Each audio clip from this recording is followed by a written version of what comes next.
আমজাদকে দেখে পাখি খুবই অবাক হলো। ভোরের আলো তখনও ঝাঁঝালো হয়নি।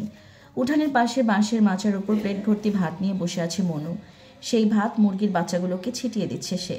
বাবা উঠানের উল্টো দিকে বসে বিড়ি ফুঁকছে। খোদেজা রান্না করছে।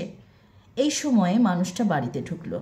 পাখি বসেছিল ঘরের দাওয়ায়, ফলে সোজা যে কলা পাতার ঝোপ, তার আড়াল থেকে হেঁটে আসা মানুষটাকে প্রথমে চিনতে পারেনি সে।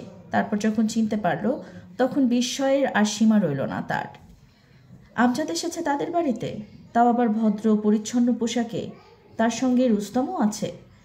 আমজাদের পরনে ধবধবে সাদা পাঞ্জাবি, হাতে মিষ্টির বাক্স, পরনে ধোয়া পরিষ্কার লুঙ্গি। জয়নাল মিয়াকে দেখে চকিতে তার দিকে ছুটে গেল সে। তারপর নত হয়ে পা ছুঁয়ে সালাম করল। দৃশ্যগুলো ঠিক হজম হচ্ছিল না পাখির।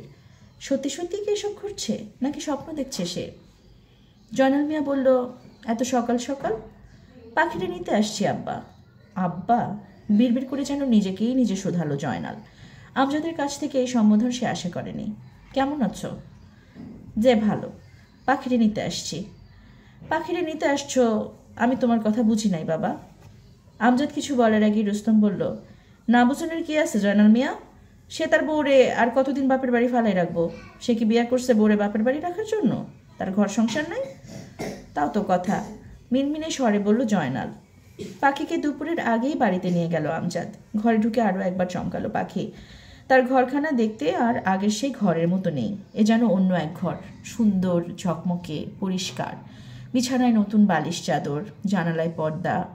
রুস্তম বলল, আপাতত কষ্ট করে 2টা দিন এইরকমই থাকো। 2 দিনের মধ্যে এই ঘরে সব কিছু বদলায় যাইব। টিনের চাল থেকে বেড়া পর্যন্ত নতুন হইব।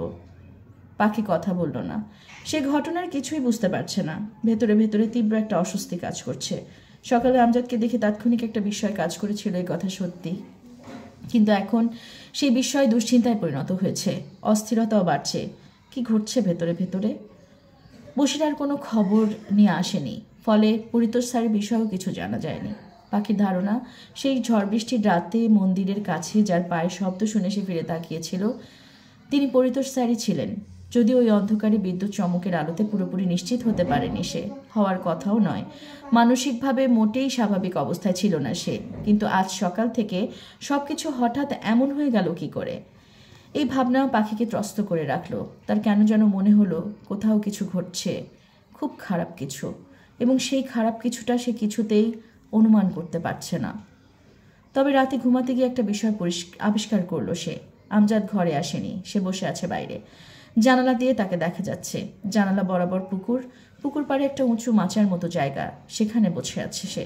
তার হাতে সিগারেট, একের পর এক সিগারেট খাচ্ছে সে। মৃদু বাতাসে তীব্র কটু গন্ধ ভেসে আসছে, গাঁজার গন্ধ। তার পাশে সম্ভবত দেশি মদের বোতলও আছে। পাখি ঝট করে জানালাটা বন্ধ করে দিল। এই গন্ধ তার সহ্য হয় না।